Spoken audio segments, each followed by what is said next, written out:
ఓం నమో బ్రహ్మాదిభ్యో బ్రహ్మ విద్యా సంప్రదాయ కర్తుభ్యో వంశ ఋషిభ్యో మహద్భ్యో నమో గురుభ్యః. మంగళం గురుదేవాయ మహనీయ గుణాత్మనే సర్వలోక శరణ్యాయ సాధురూపాయ మంగళం. హరి ఓం. బ్రహ్మానందం పరమసుఖదం కేవలం జ్ఞానమూర్తిం ద్వంద్వాతీతం గగనసదృశం తత్వమస్యాదిలక్ష్యం ఏకం నిత్యం విమలమచలం సర్వధీ సాక్షిభూతం భావాతీతం త్రిగుణరహితం సద్గురుం తం నమామి. నమో గురుదేవ. అందరికీ నమస్కారం అండి. ఈ రోజు మనం భగవద్గీత యందు 6వ అధ్యాయము ఆత్మ సంయమ యోగము. శ్రీకృష్ణ పరమాత్మ మనస్సును నిగ్రహించుకోలేనిదే ఎవరూ కూడా ముక్తిని పొందలేరు అంటున్నారు. అంటే మనమందరము కూడా భగవంతుణ్ణి చేరాలి, భగవత్ తత్వాన్ని ఆకలింపు చేసుకోవాలి అనేటటువంటి కోరికలు ప్రతి ఒక్కరికి ఉంటాయి. కానీ ఎందుకు భగవత్ సంబంధమైన సాధన మనం చెయ్యలేము? ఈశ్వర సాధన చెయ్యాలి అంటే మన యొక్క మనస్సు ఎప్పుడు కూడా చంచలమైనటువంటి స్థితిలో ఉంటుందన్నమాట. అంటే చపలత్వాన్ని కలిగి ఉంటుంది. ఒక్క క్షణము కూడా ఒక విషయం పైన నిలబడి ఉండలేదన్నమాట. అంటే ఇక్కడ ప్రతి ఒక్కరూ కూడా అర్థం చేసుకోవాల్సిన అంశం ఏంటంటే మన మనస్సు ఏ విధంగా తయారైంది. ఇప్పుడు ఎవరింట్లోనైనా పిల్లలు బాగా గొడవ అనుకోండి, అప్పుడు మనం ఏం చేస్తాం, వాళ్ళ తల్లిదండ్రులు వాళ్ళ యొక్క వంశాన్ని మనం ఏం చేస్తామంటే ఒకసారి తెలుసుకునే ప్రయత్నం చేస్తాం. ఎందుకు? ఆయా తల్లిదండ్రులు తర్వాత వాళ్ళ వంశానికి సంబంధించిన వాళ్ళు మరి మంచి ప్రవర్తన కలిగి ఉన్నారా, ఈ పిల్లలు ఎందుకు ఇలా ఉన్నారు అని చెప్పేసి విచారణ చేసినప్పుడు మనం ఏం తెలుసుకుంటాం, వాళ్ళ కుటుంబంలో ఉన్నవారు కొంతమంది అల్లరి చిల్లరగా ఉన్నటువంటి వాళ్ళు కొంతమంది ఉండటం వలన వాళ్లకు సంబంధించినటువంటి లక్షణాలు ఈ పిల్లలకు రావడం వలన వీరు పద్ధతిగా లేరు అని అర్థమవుతుంది. అంటే అక్కడ వాళ్ళ యొక్క వంశ చరిత్రను మనం అధ్యయనం చేసినప్పుడు ఎందుకు ఇలా ఈ పిల్లలు ఉన్నారో అర్థమవుతుంది. అదే విధంగా మన మనస్సు ఎందుకు చపలంగా ఉంటుందంటే భగవంతుడు సృష్టి చేసినప్పుడు తానేమనుకున్నారంటే వీళ్ళందరి మీద కూడా వైష్ణవి మాయ కప్పేద్దాం అనుకున్నారు. ఆ వైష్ణవి మాయలో తాను చేసినటువంటి ఒక గారడి ఏంటంటే మనస్సును వాయుతత్వంతో తయారు చేశారు. అంటే మన మనస్సులో 8 భాగాలు ఉంటే అందులో ఒక్క భాగము మాత్రమే చలించకుండా స్థిరంగా ఉండేటటువంటి ఆకాశతత్వాన్ని ఏర్పాటు చేసి 7 భాగాలు వాయుతత్వంతో తయారు చేసినప్పుడు ఇక మన మనసు ఒక్క క్షణము కూడా నిలబడి ఉండడానికి ప్రయత్నం చేయదండి. అందుకే చపలమైనది, చంచలమైనది అంటారు. అందుకే ఈ అధ్యాయంలో అర్జునుడు కూడా అడుగుతారు, మీరు చాలా రకాలైనటువంటి జ్ఞానబోధలు చేస్తున్నారు, బాగుంది. మీరు చెప్పినటువంటి యోగమును మేము పొందాలంటే మా మనస్సు వాయువు కంటే వాయోరివ సుదుష్కరం. వాయువుని బంధించి ఉంచడం ఎంత కష్టమో అదే విధంగా మా మనస్సును మీరు చెప్పినటువంటి బ్రహ్మము పైన మనస్సును నిలపటం అనేది మా వల్ల అవుతుందా? మా మనసు చాలా చపలమైనది అని చెప్పేసి అర్జునుడు ప్రశ్న అడుగుతారు. కృష్ణ పరమాత్మ ఒప్పుకుంటారు కూడా. అసంశయం మహాబాహో మనోదుర్నిగ్రహం చలం అంటారు. అవును, మీ మనస్సును నిగ్రహించడం చాలా కష్టమే. కానీ అభ్యాసేనతు వైరాగ్యేన చ గృహ్యతే. మీరు అభ్యాసము ద్వారా మీరేం చేయవచ్చంటే మీ మనస్సును నిగ్రహించవచ్చు. ఇప్పుడు ఒక ఎద్దు బాగా పొగరుగా ఉందనుకోండి, దానికి ఏం చేస్తారు, ముక్కుకు కళ్ళెం వేస్తారు. మదపుటేనుగును ఎలా మావటివాడు తన వశం చేసుకుంటాడు, ఒక చిన్న పుల్ల చేతిలో పట్టుకొని ఏం చేస్తాడు, ఏనుగును ఆట ఆడిస్తూ ఉంటాడు. ఆ తొండాన్ని నిలబెట్టమంటే నిలబెడతారు, కదిలించమంటే కదిలిస్తుంది. ఎలా జరుగుతుంది అంటే మరి మావటివాడు దానినేం చేస్తాడు అంటే, తన చేతిలో ఉన్న అంకుశము చేత తన తల మీద అంటే తనకు ఎక్కడ కొడితే తన ప్రాణం విలవిలలాడుతుందో ఆ ప్రదేశం పైన అంకుశంతో ఒక దెబ్బేస్తాడండి తలపైన. అప్పుడు ఆ నొప్పి భరించినటువంటి ఆ ఏనుగు ఇక మావటివాడు ఏం చెప్తే అది చేస్తుంది. అంటే ఆ నొప్పి భరించలేదనమాట.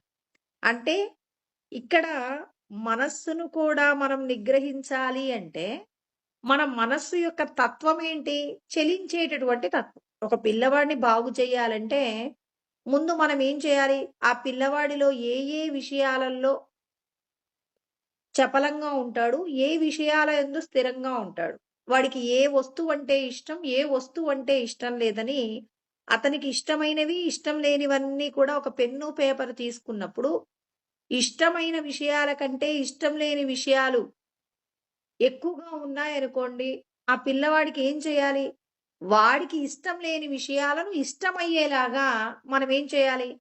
వాడిక వాడికి నచ్చే విధంగా తయారు చేసి పెట్టాలి. ఉదాహరణకి పిల్లవాడికి మామిడికాయ పప్పంటే ఇష్టం లేదు. మరిప్పుడు వీడు మామిడికాయ పప్పు తినాలి అని మనం అనుకున్నామనుకోండి. ఇప్పుడు ఆ పిల్లవాడు పప్పు తినడానికి వాడికి నచ్చినటువంటి పదార్థాలు కొన్ని అందులో చేర్చి, ఆ మామిడికాయ అందులో ఉంది అనే విషయం తెలియకుండా ఏం చేస్తారు? ఆ పిల్లవాడితో మామిడికాయ తినిపిస్తారు. అంటే చూడండిక్కడ. అంటే పిల్లవాడికి నచ్చని విషయాన్ని నచ్చే విషయంతో కలిపి నేర్పిస్తున్నాం. అదే విధంగా మన మనస్సుకెప్పుడూ కూడా స్థిరంగా ఉండడం నచ్చదు కాబట్టి. ఎందుకంటే తన యొక్క స్వగుణం అనమాట. అలాంటి తన యొక్క స్వగుణాన్ని పోగొట్టాలి అంటే, అంతకంటే మించినటువంటి వస్తువును ఒక దానిని మనస్సుకు అందిస్తే, అప్పుడు ఆ మనస్సు స్థిరంగా కూర్చుంటుంది. ఇప్పుడు పిల్లవాడు నేను నిప్పును ముట్టుకుంటాను, నిప్పును ముట్టుకుంటాడు అంటారు. ఆ పిల్లవాడు నిప్పును ముట్టుకుంటే ప్రమాదం జరుగుతుందని మనకు తెలుసు కాబట్టి, ఆ నిప్పును ముట్టుకోకుండా వాడికి ఆ ఎర్రగా ఉండేటటువంటి ఏదైనా ఒక వీడికి హాని కలిగించనటువంటి వస్తువును ఆ పిల్లవాడి ముందు పెట్టినప్పుడు, ఆ నిప్పును ముట్టుకునే ప్రయత్నం ఆపేస్తాడు. అంటే వాడికి ప్రత్యామ్నాయం ఒకటి అందించాలి. అదే విధంగా మన మనస్సెప్పుడూ కూడా నశించిపోయే విషయాలలో సుఖం కోసమని చెప్పి కనపడిన ప్రతి వస్తువుని కావాలి, కావాలి అంటుంది. కావాలి, కావాలి అన్నటువంటి వస్తువు మీద దీనికి మమకారం తగ్గాలి అంటే దాని లోపట ఉన్నటువంటి లోపాలను మనస్సుకు తెలియజేయాలి. అంటే బ్రహ్మము యొక్క గొప్పతనాన్ని చెప్తూ, కంటికి కనపడుతున్న విషయాలలో ఉన్న నశ్వరత్వాన్ని దానికి తెలియజేయాలి. అంటే ఒక చంటి బిడ్డని పెంచటంలో ఎన్ని జాగ్రత్తలు చూసుకుంటామో, అదే విధంగా మన మనస్సును కూడా లాలించాలి. అందుకే శాస్త్రం చెప్తుందండి, "లాలయే చిత్త బాలకం" అంటారు. మీ మనస్సు పసిబిడ్డడి కంటే కూడా సున్నితంగా ఉంటుంది. కాబట్టి పసిబిడ్డడిని ఎలాగైతే లాలిస్తారో మీ మనస్సును కూడా లాలించండి. కోప్పడకండి. నా మనసు వినటం లేదు అని ప్రయత్నం చెయ్యకుండా ఉండడం కంటే కూడా, మనం ప్రయత్నం చేయించే ప్రయత్నం చేయాలి. అంటే దానికి నచ్చినటువంటి విషయాలను ఇస్తూ, జాగ్రత్తగా ఒక్కొక్క దాని పట్ల కూడా విరక్తి భావన కలిగేలాగా చేయాలి. అంటే ఇక్కడ మన యొక్క ప్రయత్నం ఎంత ఉండాలి అనంటే, కంటికి కనపడుతున్న విషయాలలో ఉన్నటువంటి నశ్వరత్వాన్ని చెప్పాలి. అయం ప్రపంచో మిథ్యైవ సత్యం బ్రహ్మమహమద్వయం అంటారు. యోగ వాసిష్టంలో చెప్పబడిన మాట చెప్తున్నానండి. అంటే ఈ ప్రపంచమంతా కూడా మిథ్య. అదేంటండి కంటికి కనపడుతుంది. నన్ను ఇష్టపడే వాళ్ళున్నారు. నన్ను ద్వేషించే వాళ్ళున్నారు. నాకు నచ్చిన వస్తువులున్నాయి. నాకు నచ్చని వస్తువులున్నాయి. కంటికి కనపడుతున్న వస్తువులన్నీ మిథ్య అంటే మేమెలా నమ్ముతాం? మేము నమ్మలేం కదా! అంటే శాస్త్రం చెప్తుందండి. అంటే వశిష్ఠుడు చెప్తున్నారు. బ్రహ్మానుభవం పొందినటువంటి వారు చెప్పిన మాట ఖచ్చితంగా వినాలి. అందుకే ఇక్కడ మనం ఏ ఏ విషయాల ద్వారా ఈ ఈ సృష్టి అంతా, ఈ జగత్తంతా మిథ్య అని తెలుసుకోవాలి. అంటే మనం ఏం చేయాలి అనంటే బ్రహ్మమే సత్య వస్తువు బ్రహ్మము మాత్రమే. ఈ లోకమంతా బ్రహ్మమే సత్యము కాని అంటే 84,00,000 రకాల ఉపాధులలో ఉన్నటువంటి బ్రహ్మమే సత్యము తప్ప ఈ అంటే యదృశ్యం తన్నశ్యం. ఏదైతే పుట్టుక ఉన్నదో, ఆ పుట్టుక ఉండి కనపడుతున్నదో, కనపడుతున్న ప్రతిదీ కూడా నశించిపోతుందని, ఆ నశించిపోయే వస్తువులను నడిపించేది ఏంటి? ఆత్మ చైతన్యమే సత్యమని మనం ఎలా అంగీకరించాలి అంటే, అత్ర ప్రమాణం అంటే మనకు శాస్త్రవాక్యము ప్రామాణికమండి. అందుకే ఏమున్నాయి శాస్త్రవాక్యాలు అంటే 4 మహావాక్యాల గురించి మాట్లాడుకుంటాం. ఏమున్నాయి అవి అంటే, అహం బ్రహ్మాస్మి, అయమాత్మ బ్రహ్మ, తత్వమసి, జీవో బ్రహ్మైవ నాపర. అంటే జీవుడు బ్రహ్మమే. అంటే జీవుడు అనేటటువంటి మాట అసత్యము. ఆ జీవము బ్రహ్మమే కానీ మరొకటి కాదు అని చెప్పేసి మనము శాస్త్రవాక్యముల ద్వారా విచారణ చెయ్యాలి. సోహము ద్వారా చెయ్యాలి. ఇలా మనకు శాస్త్రవాక్యాలన్నీ కూడా ఏం నేర్పిస్తున్నాయి? మీరందరూ పరబ్రహ్మమే అయ్యున్నారు కానీ, నామరూపాలతో కూడిన దేహము మీరు కాదు అని చెప్పేసి, ప్రతి ఒక్కరూ కూడా ఏం చేయాలి? విచారణ ద్వారా తెలుసుకోవాలి. అంటే అత్ర ప్రమాణము అంటే శాస్త్రవాక్యములే ప్రమాణం. అహం బ్రహ్మాస్మి అంటే నేను బ్రహ్మమునే అయి ఉన్నాను కానీ, మరొక వస్తువును కాదు అంటే, మనం కంటికి కనపడుతున్న విషయాలను నడిపించే చైతన్యాన్ని చూడాలి. ఇప్పుడు మనము మన ఇంటిలో కరెంటు ద్వారా నడుస్తున్న వస్తువులన్నీ చూస్తున్నప్పుడు కరెంటు కనపడుతుందా? కరెంటు పోయినప్పుడు దాని విలువ తెలుస్తుందండి. ఇప్పుడు ఫ్యాన్ ఆగిపోయింది, టీవీ నడవటం లేదు, ఫ్రిడ్జ్ ఆగిపోయింది. ఇంట్లో ఉన్నటువంటి కరెంటుతో తయారు చేసే ప్రతి వస్తువు ఆగిపోయినప్పుడు కరెంటు యొక్క గొప్పతనం తెలుస్తుంది. అంటే పవర్ ఉంటేనే ఈ వస్తువులన్నీ పనిచేస్తాయి. అదే విధంగా ఆత్మ చైతన్యం ఉంటేనే ఈ సృష్టిలో ఉన్న 84 లక్షల రకాల ఉపాధులు కదులుతాయి. మరి ఆ ఉ ఆ పవర్ ఎక్కడుంది? ఆ చైతన్యం ఎక్కడ ఉందంటే సమస్త ప్రాణుల యొక్క ఆంతరమున. అంటే సమస్త ప్రాణుల యొక్క హృదయములో సర్వస్య చాహం హృది సన్నివిష్టో. సమస్త ప్రాణుల యొక్క హృదయములలో ఈశ్వరుడు రహస్యంగా ఉన్నాడనమాట. ఆయన రహస్యంగా ఉండి ఈ దేహానికి శక్తినిస్తూ అన్నింటినీ నడిపిస్తున్నాడు. ఆ పరమాత్మ బహిరంతచ్చ భూతానాం అచరం చరమేవచ. సమస్త ప్రాణుల లోపట బయట కూడా ఈశ్వరుడే ఉండి మనందరినీ నడిపిస్తున్నారు. నడిపించే భగవంతుణ్ణి మనం ఎన్నడైనా గుర్తిస్తామా? పలానా వ్యక్తి నన్ను తిట్టారంటున్నాం కానీ, తిట్టే వ్యక్తి యొక్క శక్తి ఎవరు? ఆయన అలా తిట్టడానికి శక్తినిస్తున్నది ఎవరు? ఒక వ్యక్తి నన్ను పొగుడుతున్నారని ఆ వ్యక్తి మీద ప్రత్యేక అభిమానాన్ని పెంచుకుంటున్నాం కానీ, ఆ వ్యక్తి నన్ను పొగడటానికి ఏ చైతన్యము ఉపయోగపడిందని ఇప్పుడు మనం ఏం చేస్తున్నాం? ఒక ఫ్యాన్ తిరుగుతుంటే ఫ్యాన్ వల్ల వచ్చేటటువంటి హాయిని అనుభవించడానికంటే ముందు ఇంట్లో పవర్ ఉందా లేదా? ఫ్యాన్ తిరుగుతుందంటే పవర్‌ను గుర్తించగలిగినట్టు ఒక ప్రాణి జీవిస్తుంది అంటే లోపట ఉన్న ఆత్మ చైతన్యాన్ని దర్శనం చెయ్యాలి. అలా చెయ్యాలి అనంటే వేదాంతో గురువోనుభవ స్తదా అంటారు. అంటే గురువు స్వవిచారణ అనేటటువంటి దానిని చేపడతాడు. అంటే స్వవిచారణ అనే ప్రయత్నము చేత విచారణ చేస్తారు. కంటికి కనపడుతున్నవన్నింటిలో కూడా నశ్వరత్వం ఎందుకుంది? అంటే ఇవన్నీ నడపబడటానికి కారణమేంటి? మన ఇంట్లో ఉన్నటువంటి ఎలక్ట్రానిక్ వస్తువులన్నీ ఎందుకు పనిచేయటం లేదు అంటే, మరి మన ఇంట్లో మీటర్‌లో పవర్ లేదు.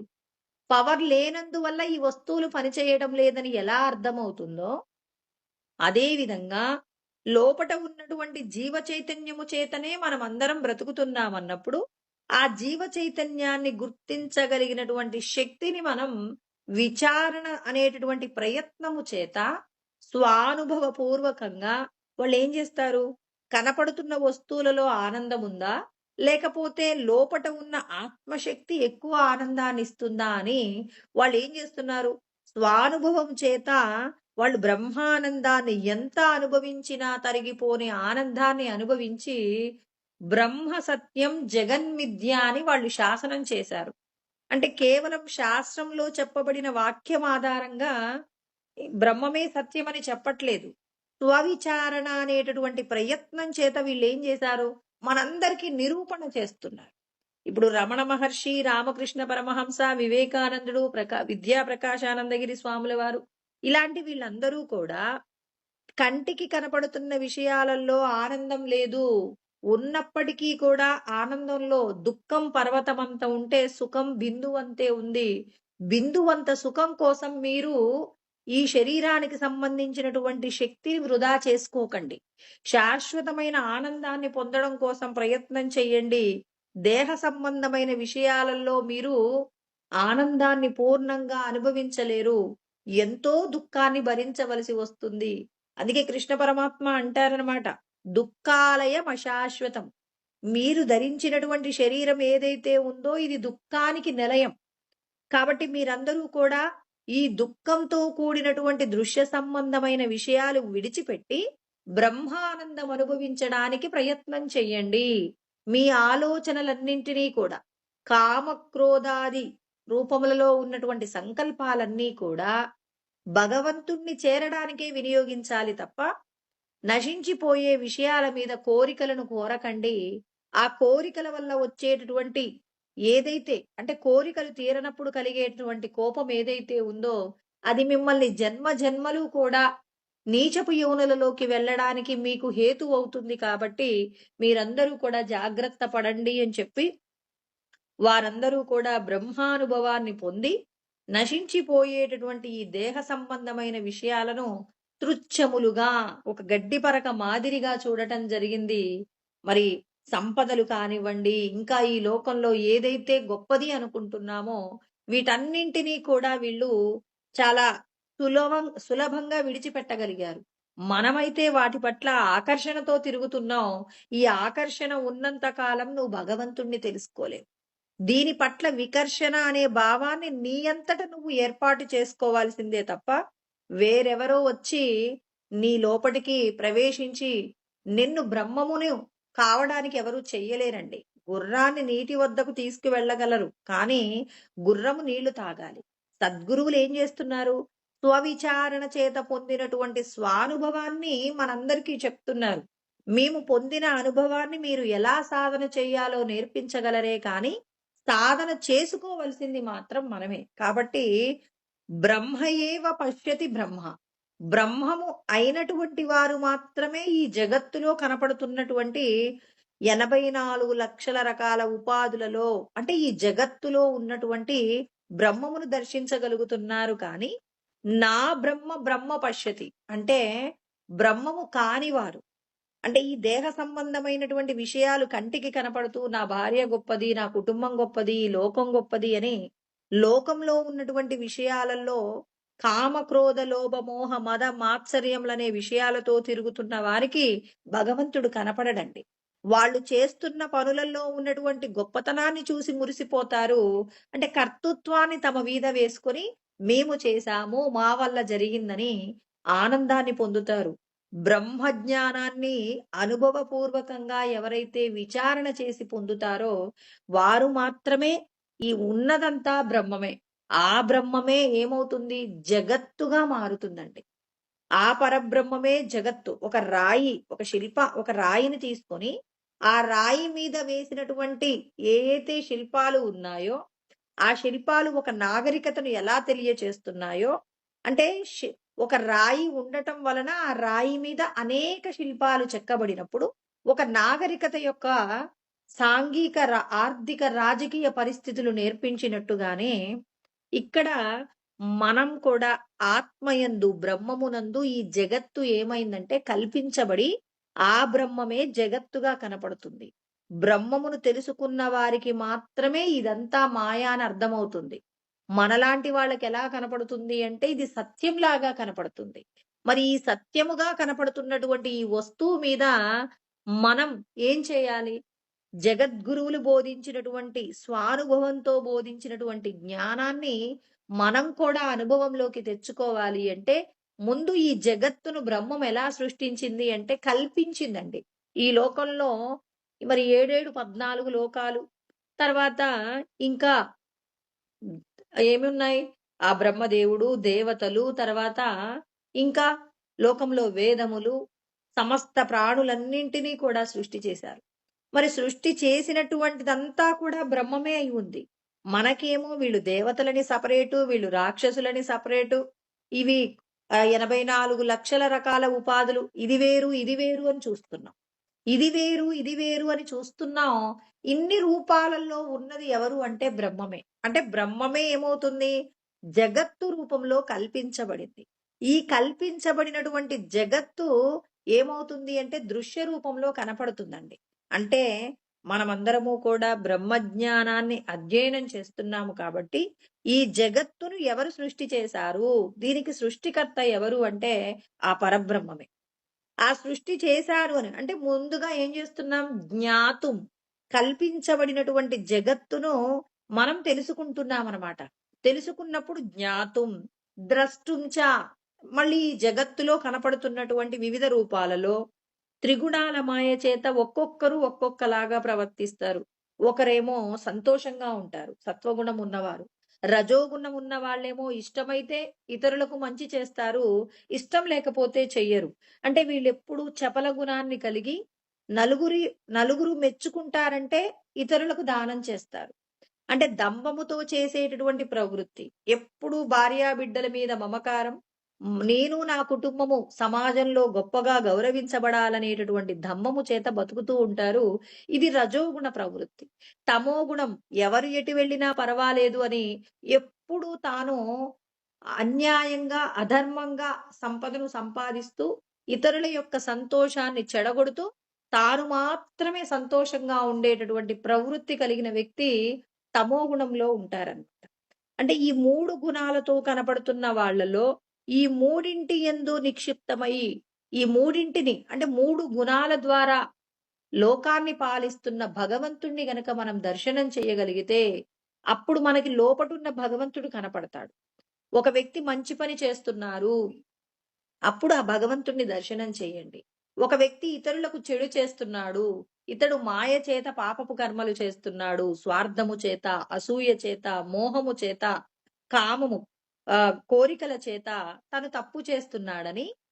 అందుకే కృష్ణ పరమాత్మ ఒక మాట చెప్తారు. 10వ అధ్యాయంలో 41వ శ్లోకంలో చెప్తారనమాట.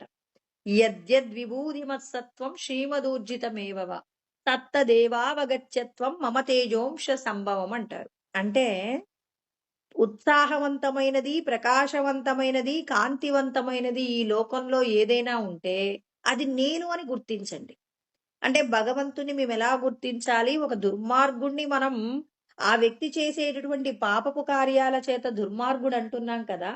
అతన్ని కూడా భగవంతుడని ఎలా అనగలము అని చెప్పేసి మనకు సందేహం కలిగితే కృష్ణ పరమాత్మ అంటున్నారు. ఎన్ని పాపములు చేసినప్పటికీ ఒక వ్యక్తి ఖచ్చితంగా మంచి పని చేస్తాడు. ఆ మంచి పని నాది, నేనుగా గుర్తించండి. ఆ గుణము చేత ఆ వ్యక్తిని కీర్తించండి. కీర్తించినప్పుడు తన లోపట ఉన్నటువంటి దుష్ట గుణాలను ఒక్కొక్కటిగా కడిగి వేసుకుంటాడు. అంటే ఒక వ్యక్తి పాపాన్ని కడగడానికి మన లోపట ఉన్నటువంటి పాపపు కార్యాలను మనం పోగొట్టుకోవడానికి భగవంతుడు మనందరికీ కూడా ఆయన యొక్క ఉనికిని గురించి మనకందరికీ కూడా తెలియచేశారనమాట. అంటే కాంతివంతమైన ఈ లోకంలో ఏదైనా ఒక గొప్ప వస్తువు, ఒక వ్యక్తి మంచి పని చేశాడు. మంచి పని అంటే ఏంటి? లోకానికి ఉపయోగకరమైనటువంటి ఒక విషయాన్ని అతడు అందించాడు లోకానికి. అప్పుడు దాని యందు అతనికున్నటువంటి ఇచ్ఛ, అతను చేసిన ఆ పనిని మనం ఏం చేయాలంటే ఈశ్వరుడు ఈ రూపంలో అతనిలో ఉన్నాడని ఆ వ్యక్తిని ఆ వస్తువు చేత ఎప్పుడూ కూడా మనం ఏం చేస్తుండాలి? గౌరవిస్తుండాలి, కీర్తిస్తుండాలి. అంటే ఒక వ్యక్తి యొక్క మంచితనాన్ని పదే పదే పొగడటం చేత ఏమవుతుంది అంటే అతను చేసేటటువంటి తప్పుడు కార్యాలన్నీ విడిచిపెడతాడనమాట. నలుగురికి మంచి చేస్తే అందరూ పొగుడుతున్నారు అని తనలో ఉన్న దుష్టత్వాన్ని పోగొట్టుకుంటాడు. అందుకే ఇక్కడ ఆయన ఏమంటున్నాడు? కల్పించుట, దర్శించుట, అగుట. జ్ఞాతుం ద్రష్టుం చ తత్వేన ప్రవేష్టుం చ పరంతప అని ఇక్కడ కృష్ణ పరమాత్మ భగవద్గీతలో చెప్తే, ఇక్కడ యోగ వాసిష్టంలో ఏమంటున్నారు? మరి ఈ జగత్తును ఆ పరమాత్మయే సృష్టిస్తున్నాడు. తర్వాత దర్శనం చేస్తూ అన్ని రూపాలలో కనపడుతున్నాడు. ఇలా మనం ఏం చేయాలి? భగవంతుడు గురించి తెలుసుకొని ఆయా రూపాలలో ఉన్నటువంటి త్రిగుణాల మాయ చేత కనపడుతున్న ఆయా ప్రాణులలో భగవంతుణ్ణి సత్వగుణము చేత వారు చేసే మంచి ద్వారా తెలుసుకుంటూ లోపట ఉన్న భగవత్ శక్తి ద్వారా మనం ఏం చేయాలి? మనం మన లోపట ఉన్న ఆత్మతత్వాన్ని అనుభూతిలోకి తెచ్చుకొని భగవంతుడిలోకి లయం కావాలి. అంటే భగవంతుడిని ముందేం చేయాలి? తెలుసుకోవాలి. ఎక్కడుంటాడు భగవంతుడు? కేవలం దేవాలయాలలోనే ఉంటారా? లేకపోతే మరెక్కడైనా ఉంటారా? అంటే అంతటా పరివ్యాప్తమై ఉన్నది బ్రహ్మము కాబట్టి, ఆ బ్రహ్మం మనకు కనపడుతుందా? అంటే కనిపించట్లేదు. కనిపించట్లేదు అంటే అజ్ఞానము చేత మనకు కనిపించట్లేదు తప్ప, మరి జ్ఞానులకు ఈ లోకంలో ఉన్న ప్రతిదీ కూడా బ్రహ్మముగా కనపడుతుంది. మనకెందుకు కనిపించట్లేదు? అందుకే అన్నాడిక్కడ, బ్రహ్మవిత్ పశ్యతి బ్రహ్మ. బ్రహ్మానుభవం పొందిన వారు మాత్రమే ఈ జగత్తును బ్రహ్మముగా చూడగలుగుతారు తప్ప, నా బ్రహ్మ బ్రహ్మ పశ్యతి అంటే బ్రహ్మము కాని వారు ఈ లోకంలో కనపడుతున్న వాళ్ళు, వీళ్ళు ఈ కులమని, వీళ్ళు ఈ మతస్థులని, వీళ్ళు ఈ ప్రాణులని రకరకాలుగా ప్రాణుల్ని చూస్తారు. యథాభూత పృథగ్భావం ఏకస్థమను పశ్యతి తథైవ చ విస్తారం బ్రహ్మ సంపద్యతే తదా అని కృష్ణ పరమాత్మ మనకు 13వ అధ్యాయంలో 31వ శ్లోకంలో చెప్తారనమాట. అంటే బ్రహ్మానుభవం పొందినటువంటి వాళ్ళు ఏం చేస్తారు అంటే యథాభూత పృథగ్భావం అంటే వేరు వేరు రూపాలలో ఉన్నటువంటి సమస్త ప్రాణులను కూడా ఏం చేస్తారు? మరి ఏకస్వరూపంగా గుర్తించగలుగుతారు. అంటే ఒక్క ఆత్మయే ఇన్ని రూపాలుగా ఏమైంది? విభజించబడింది అని చెప్పేసి తెలుసుకుంటారన్నమాట. యథాభూత పృథగ్భావం అన్ని రూపాలలో వేరువేరుగా ఉన్న రూపాలలో ఏకస్వరూపాన్ని తెలుసుకుంటారు. తథైవచ విస్తారం బ్రహ్మ సంపద్యతే తదా. మరి ఒక్క బ్రహ్మమే ఇన్ని రూపాలుగా మారుతుంది. అంటే 2 మాటలు చెప్పారు ఇక్కడ. చెప్పబడినటువంటి విషయాలు రెండండి. వివిధ రూపాలలో 84 లక్షల రూపాలలో ఉన్నటువంటి చైతన్యము అంటే అందరూ వేరువేరుగా కనిపిస్తున్నారు. కానీ అంటే రంగురంగుల పువ్వులను మనం ఒక చోట చేర్చి ఒక దారము చేత మనం హారాన్ని కట్టినప్పుడు అన్ని రంగుల పువ్వులు కూడా ఒక హారంలో ఎలా అయితే మాలగా ఏర్పాటు చేయబడినవో అదే విధంగా ఇన్ని ప్రాణుల యందు దర్శనమిచ్చేటటువంటి శక్తి ఆత్మయే. అదే విధంగా ఒక్క ఆత్మయే ఒక్క చెట్టుకే ఏమవుతుంది? ఒక్క చెట్టుకే ఒక వందల సంఖ్యలో పువ్వులు పూసాయనుకోండి, ఉన్నది ఒక్కటే చెట్టు. కానీ దాని నుంచి మరి వందల రకాల పుష్పాలు కనపడుతున్నాయి. రంగులు కూడా మారి కనపడుతున్నాయి. అంటే ఒక్క చెట్టు నుంచే ఇన్ని రంగులు, ఇన్ని రకాల పుష్పాలు పూయటం ఎలాగైతే జరుగుతుందో అదే విధంగా ఒక్క భగవంతుడి నుంచే తథైవచ విస్తారం ఆ పరబ్రహ్మము నుండే ఇన్ని రూపాలన్నీ కూడా అంటే ఇన్ని రకాల ప్రాణులన్నీ కూడా పుడుతున్నాయని బ్రహ్మమును తెలుసుకున్న వారు దర్శనం చెయ్యగలుగుతున్నారు.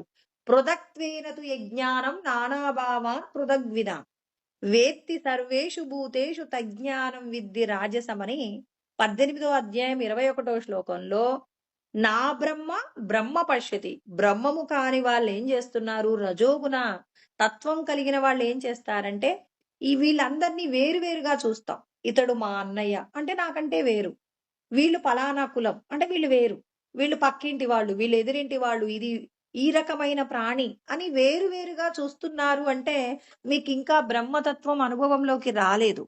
సర్వభూతేషు ఏనైకం భావమవ్యయమీక్షతే అవిభక్తం విభక్తేషు తజ్ఞానం విద్ధి సాత్వికం అంటారు. మీకు సత్వగుణం వచ్చిందా రాలేదా అని మీరే విచారణ చేసుకోండి. ఇన్ని రకాల ప్రాణులు ఏ చైతన్యము చేత జీవిస్తున్నాయో ఆ చైతన్యాన్ని మనం గుర్తించగలిగి ఆ చైతన్యానికి మనం మోకరిల్లగలిగి అతనికి గనక నమస్కరించగలిగితే ఇన్ని ప్రాణులలో ఉన్న బ్రహ్మతత్వం మనకి కూడా అర్థమయ్యేలాగా ఆ భగవంతుడు మనకు అనుగ్రహం చేస్తాడు. అంటే మన మనస్సును ఏం చేయాలి? దృశ్య సంబంధమైనటువంటి విషయాల నుండి ఏం చేయాలి? మరి లోపట ఉన్నటువంటి ఆత్మ పైన తిప్పగలిగితే మనము కూడా బ్రహ్మవిత్ బ్రహ్మైవ భవతి. అంటే బ్రహ్మమును తెలుసుకున్న వారు ఏమవుతారు? బ్రహ్మమునే చేరుకుంటారు. అంటే భగవంతుడి గురించి వింటున్నాం కానీ ఆయన అనుభవంలోకి తెచ్చుకోవాలి అంటే ఉత్తర గీతలో కృష్ణ పరమాత్మ చెప్పిన మాట చెప్పుకోవాలి. బహిర్బ్రాహ్మ్యతి యః కచ్చిత్ త్యక్త్వా దేహస్థమీశ్వరం. అంటే మీ లోపట ఉన్నటువంటి ఈశ్వరుడిని విడిచిపెట్టి, అంటే మనందరికీ చెప్తున్నారనమాట. భగవంతుడిని ఎక్కడెక్కడో వెతుకుతారెందుకు? శిలామృద్దారు పాత్రేషు దైవ బుద్ధి ప్రకల్పితాః. శిలల చేత, రాళ్ల చేత, మళ్ళీ ఇంకా కొంతమంది గురుస్వరూపాలలో భగవంతుణ్ణి దర్శనం చేసి పూజిస్తుంటాం కదండీ! అంటే మీరు శిలలలో ఉన్న భగవంతుణ్ణి నమ్ముతారు. తర్వాత కర్ర పుల్లలతో తయారు చేయబడినటువంటి మరి విగ్రహాలలో, మనుషులలో కూడా మీరు భగవంతుణ్ణి చూడటం మీకొస్తుంది కానీ, అకల్పిత స్వయం జ్యోతిరాత్మనో దేవతానకిం, మరి మీ లోపటే ఉన్న పరబ్రహ్మమును మీరు దేవతగా ఎందుకు చూడలేకపోతున్నారు? మీ యొక్క మాయను తొలగించుకోండి. ఒక దేవతా విగ్రహాన్ని, ఒక రాయితో చెక్కబడినటువంటి విగ్రహంలో దైవాన్ని చూస్తున్నారు.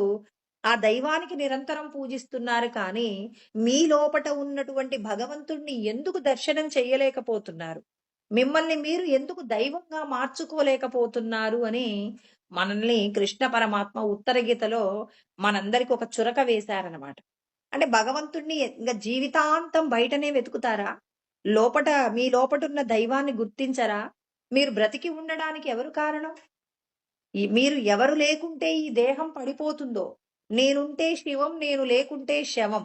అంటే నేనుండటం వల్లే మీరందరూ కూడా ఈ దేహాలతో ప్రయాణం చేస్తున్నారు. మరి ఈ దేహంలో నుంచి నేను బయటికి వెళ్ళిపోతే ఈ శరీరాలన్నీ శవాలుగా మారుతున్నాయి. హ్మ్. అంటే జ్ఞానము, తత్వము మనకు అర్థమవుతున్నప్పుడు లోపట ఉన్న పరబ్రహ్మమును దర్శనం చెయ్యాలి. ఇప్పుడు మనం దేవతాది రూపాలను పూజిస్తున్నామంటే మన లోపట ఉన్న దైవ శక్తియే మనం ఏం చేస్తున్నాం? ప్రాణప్రతిష్ఠ రూపంలో ఆయా విగ్రహాలలో చేయబడుతుందండి. ప్రాణప్రతిష్ఠ చేయబడుతుంది. తర్వాత ఇక మనం ఒక గురువుని కూడా దైవంలాగా చూస్తున్నామంటే నీ లోపట ఉన్న పరబ్రహ్మమును నీకు దర్శనం చేయిస్తున్నారు. అంటే నీ లోపట ఉన్నటువంటి పరబ్రహ్మం. దీనికి ఎలా అంటే అండి, ఒక గురువుగారు ఒక రోజున ప్రసాదం వాళ్ళ శిష్యుడికి అక్కడ కొన్ని అరటిపళ్ళున్నాయండి. అక్కడున్న శిష్యులందరికీ కూడా పంచిపెట్టమని ఒక శిష్యుడిని పిలిచి చెప్తాడు. చెప్పేటప్పుడు నీకిష్టమైనటువంటి వారికి మొదట అరటిపండివ్వు, తర్వాత మిగిలిన వాళ్ళందరికీ పంచమంటే అందరనుకుంటున్నారు గురువుగారికి తీసుకొచ్చి ఇస్తాడని అందరనుకుంటున్నారండి. కానీ ఆ శిష్యుడు ఏం చేశాడంటే ముందు ఆ అరటిపండు తీసుకొని తానే తిన్నాడు. అంటే ముందు నేనుంటే కదా మిగిలినవన్నీ కూడా ఉండేది. అంటే తన లోపట ఉన్న పరబ్రహ్మమును తాను గుర్తించి ఆయనకేం చేశాడు? ప్రసాదం పెట్టి తిన్నాడు. అంటే తనకంటే ఎవరు కూడా వేరు కాదు. నేను తిన్నాను అంటే ఇన్ని ప్రాణులకు కూడా పదార్థం అందించబడుతుంది. ఈ శరీరం లోపటున్న భగవత్ చైతన్యమే సృష్టి అంతా వ్యాపించబడిందని ఆ అరటిపండును తాను మొదటగా తింటే గురువు సంతోషించాడండి. మిగిలిన శిష్యులందరికీ అర్థం కాలేదు. అదేంటి గురువుగారు అరటిపండు మీకిస్తారనుకున్నాను. మరి అంటే ఇక్కడ మనం తెలివితేటలు ప్రదర్శించటం కాదండి. అంతమంది శిష్యులను ఆ శిష్యుణ్ణే ఎందుకు అరటిపండ్లు పంచమన్నాడు అంటే, అతడు అంతటా ఉన్న బ్రహ్మమును తన యందు దర్శనం చేస్తున్నారు కాబట్టి, ఆ చెయ్యగలిగిన స్థితిని లోకానికి ప్రచారం చేయడం కోసం అని చెప్పి ఆ శిష్యుడిని గురువుగారు ప్రశ్నిస్తారు. అవును. ఇప్పుడు నేను నా భర్తను గౌరవిస్తున్నాను, నా కుటుంబాన్ని గౌరవిస్తున్నాను, లోకాన్ని గౌరవిస్తున్నాను. నేనెవరినైనా ప్రేమిస్తున్నానంటే నా యొక్క స్వార్థం ఉంటుంది. నాకు అనుకూలంగా ఉంటే నా భర్త నాకిష్టం. ఇప్పుడు నేను అన్న మాటని ఆయన వ్యతిరేకిస్తున్నాడనుకోండి, కొద్ది రోజులకి ఏమంటాం? ఆయనతో నాకుండడం కష్టమండి అంటున్నారు. అంటే ఏంటిక్కడ? మన యొక్క ఆనందం కోసమే ఈ లోకాన్ని, ఇక్కడ ఉన్నటువంటి తల్లిదండ్రుల్ని, భార్యాబిడ్డలని గౌరవిస్తున్నారు కానీ, తనకు హాని కలుగుతుందన్నప్పుడు మనం ఎవరితో అయినా ఉంటామా? ఎవ్వరితో ఉండమండి. అంటే ఇక్కడ ఏం జరుగుతుంది? నీ యొక్క స్వప్రయోజనం అంటే ఈ దేహమునందున్న ఉన్నటువంటి భగవంతుడు ఎంత గొప్పవారో మనం అర్థం చేసుకోవాలి. అంటే లోపట ఉన్న భగవంతుడిని మనం నిజంగా అంగీకరిస్తే దేహో దేవాలయ ప్రోక్త, మన శరీరము దేవాలయం అని గుర్తించాలి. ఇక్కడ కృష్ణ పరమాత్మ ఏమంటున్నారు? ఈ దేహమునందున్నటువంటి భగవంతుణ్ణి గుర్తించండి. అకల్పిత స్వయం జ్యోతిరాత్మను అంటే ఏంటి ఇక్కడ? స్వయంగా జ్యోతిర్లింగాలు మనందరికీ తెలుసు కదా! జ్యోతిర్లింగాలు ఎలాగైతే ఈశ్వరుడు స్వయంగా వెలిసారని చెప్పేసి మనం దర్శనం చేస్తున్నామో, ఆ జ్యోతిర్లింగ దర్శనం జరుగుతున్నది ఎలా సత్యమో అదే విధంగా సమస్త ప్రాణుల యొక్క హృదయమునందు ఈశ్వరుడు ఉన్నారు.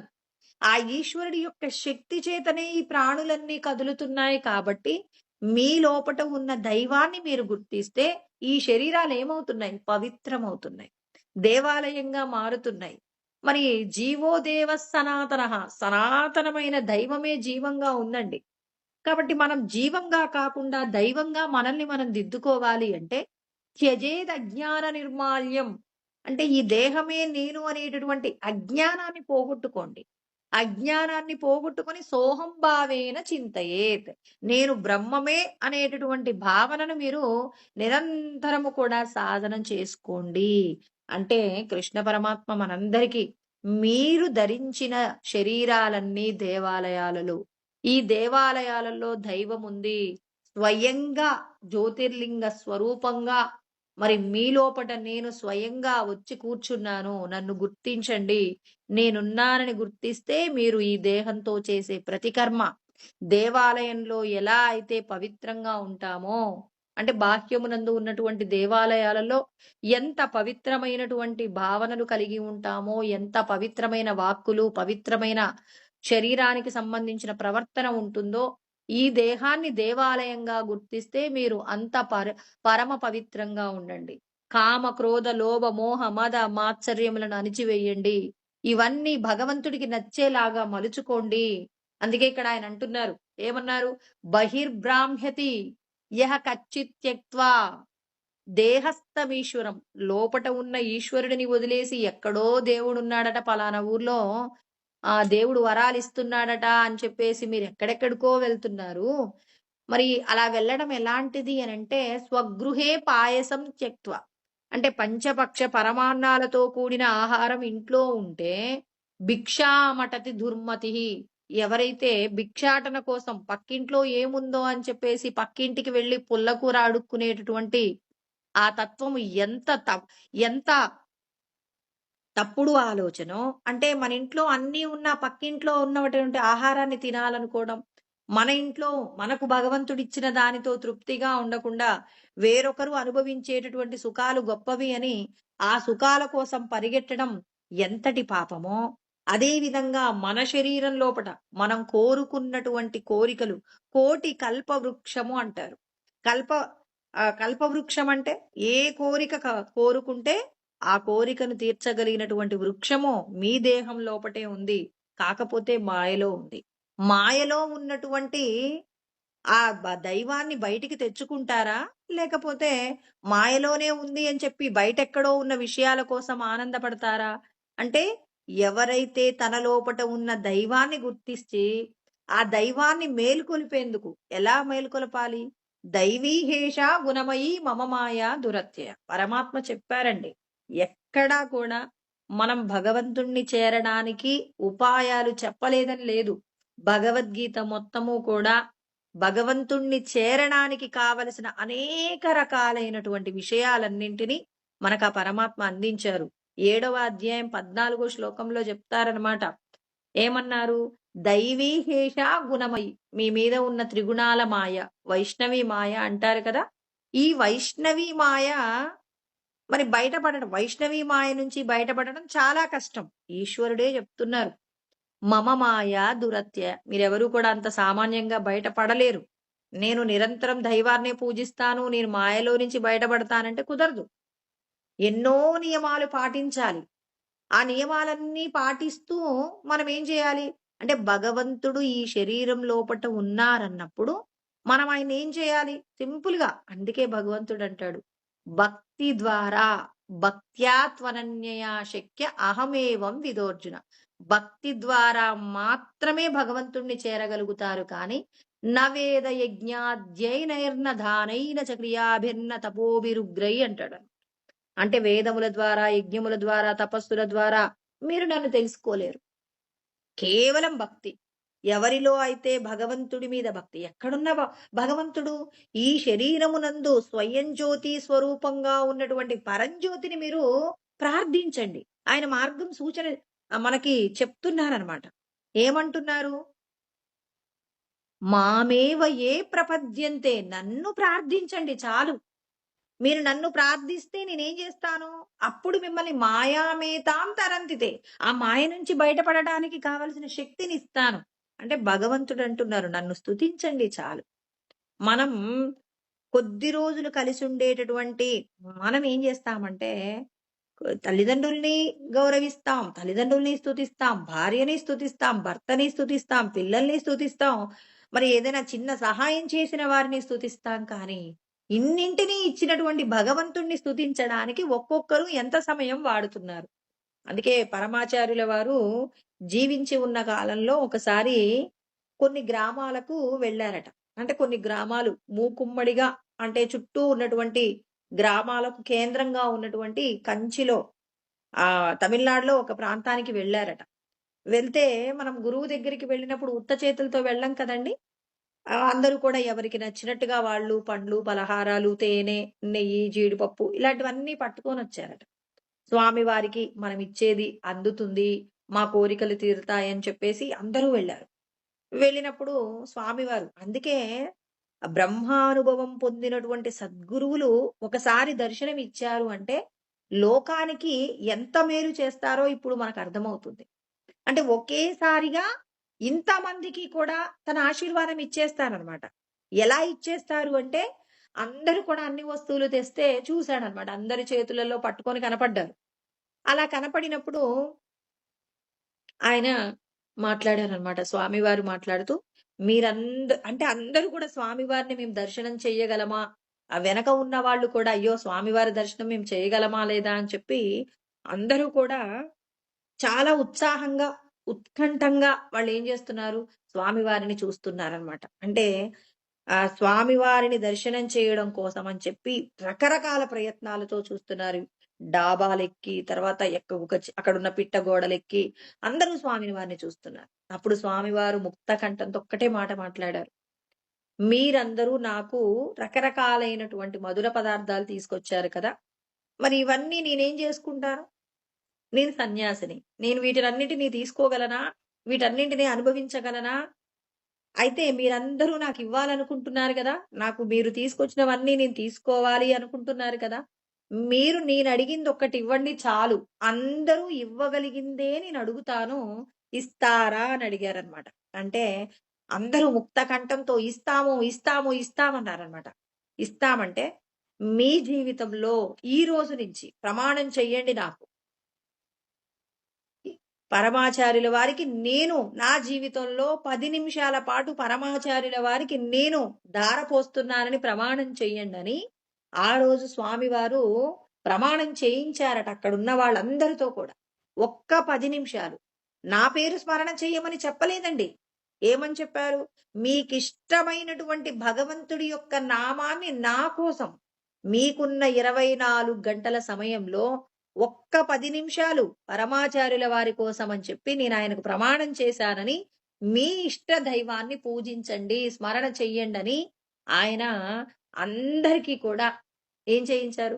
మరి భగవంతుడిని తెలుసుకోవడానికి, వాళ్ళ లోపట ఉన్నటువంటి భగవశ్శక్తి కదలడానికి, వాళ్ళ కోరికలను వాళ్ళు తీర్చుకోవడానికి, వాళ్ళ చేత ఆయన చేయించినటువంటి ప్రయత్నం, స్వప్రయత్నము చెయ్యండి అని అందరికి. నేను ఆశీర్వాదం చేస్తే ఈ ఒక్క రోజే. కానీ నేను నా సమక్షంలో మీరు చేసిన ప్రమాణాన్ని నిలబెట్టుకుంటే మాత్రం, మీరు చేసిన ఆ 10 నిమిషాలు మీకిష్టమైన దైవనామాన్ని స్మరణ చేస్తే, మీరు కోరుకున్న ప్రతి కోరిక కూడా మీ యొక్క స్మరణ చేతనే తీరుతుందని ఆ స్వాముల వారు అందరికీ కూడా ఒకేసారి అంతమందికి కూడా ఏం చేశారు? భగవంతుణ్ణి స్మరణ చెయ్యడానికి, భగవంతుడి యొక్క శక్తి తన లోపటే ఉంది అని ఆ భగవంతుడి యొక్క శక్తిని తెలుసుకోవడానికి మరి స్వామివారు ప్రయత్నం చేశారు. ఆ ప్రయత్నంలో అందరూ కూడా మరి అంగీకరించి వాళ్ళ వాళ్ళ జీవితాలను దిద్దుకోవడంలో అందరూ కూడా కృతకృత్యులయ్యారు. అంటే చూడండి, భగవంతుడి యొక్క నామాన్ని పలికించడానికి స్వామివారు ఎంతటి ప్రయత్నం. నా పేరు పలకండి అన్నాడా? అనలేదండి. మీకిష్టమైన దైవనామము అంటే భగవంతుడు ఇన్ని లక్షల రూపాలలో ఉన్నారు. 84 లక్షల రకాల రూపాలలో ఈశ్వరుడుంటే ఏ నామం పలికినా భగవంతుడే. ఒక్క నామం అనలేదు. మీకిష్టమైన దైవాన్ని 10 నిమిషాలు పలకండి అన్నారు. అంటే భగవంతుడి యొక్క నామము ఎవరైతే మరి మనస్ఫూర్తిగా పలుకుతారో, అలా పలికినటువంటి ఆ నామము మన హృదయము లోపట ఉన్నటువంటి పరమాత్మ యొక్క శక్తిని మనం తీసుకొని, మన యొక్క కష్టాలను తీర్చుకోవడానికి కానివ్వండి, మనం కోరుకున్న కోరికలను తీర్చుకోవడానికి కానివ్వండి, మన లోపటున్న శక్తియే ఈ జగత్తునంతా కూడా నడిపిస్తుందనే సత్యాన్ని చెప్పకనే చెప్పి, అందరికీ కూడా ఏం చేశారు, భగవంతుడి మీద వారికి అభిమానాన్ని పెంచారనమాట. అంటే ఇక్కడ మనకు పరమాత్మ ఏమంటున్నారు? మామేవ ఏ ప్రపద్యంతే. నన్ను ప్రార్థించండి చాలన్నారు. అంటే భగవంతుణ్ణి ప్రార్థన చెయ్యమని చెప్తున్నారండి. మీ లోపట ఉన్నటువంటి భగవత్తత్వాన్ని మీరు ప్రార్థించండి చాలు.